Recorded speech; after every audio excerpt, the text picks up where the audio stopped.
Bienvenue à tous. Focus ce soir sur la problématique du foncier à Mayotte. Et ce cas très concret dans le nord à Dzoumogné, commune de Bandabois, des propriétaires chassés de leur terrain par des squatteurs qui, vous allez l'entendre, sont parfaitement dans leurs droits. Miss Baoudine Bakar, Atoumani Simba.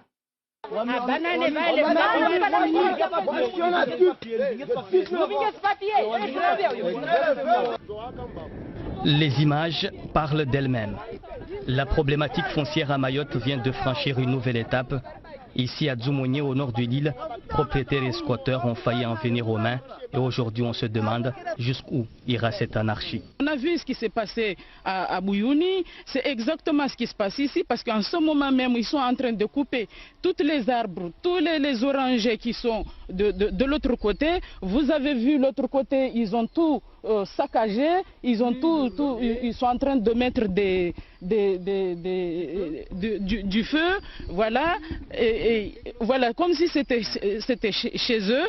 En effet, les ayants droit de cette parcelle viennent de Mouanatindi au sud de Mayotte.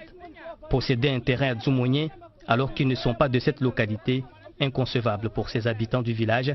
Ces derniers, pour la plupart des jeunes issus de l'immigration clandestine, se sont accaparés de ce bien et ils n'y vont pas par 4 chemins. Il n'y a pas de propriétaire ici, c'est nous les propriétaires. Il n'y a pas de propriétaire. Donc le propriétaire c'est le village de Dzoumogné, c'est nous.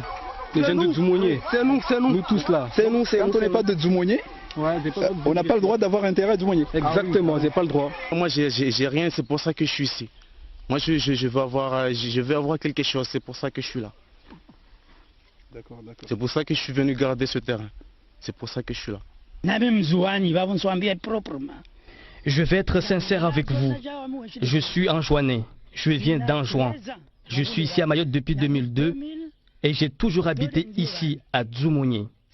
Donc même sans papier, j'estime que j'ai le droit, moi aussi, d'avoir une parcelle.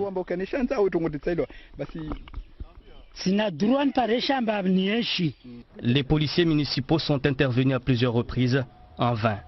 Face à cette situation, le maire s'avoue impuissant et il en appelle au gouvernement. Aujourd'hui, je pense que c'est le résultat de l'immigration clandestine qui aujourd'hui à Mayotte prend une ampleur vraiment très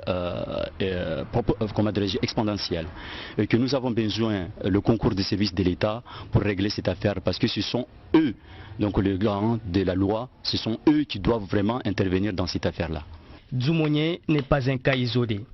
Kahani, Bouyouni, mais également Mirereni, ces villages ont connu des scènes comme celle-ci et à chaque fois, les propriétaires se disent lésés et pointent du doigt l'inertie des autorités.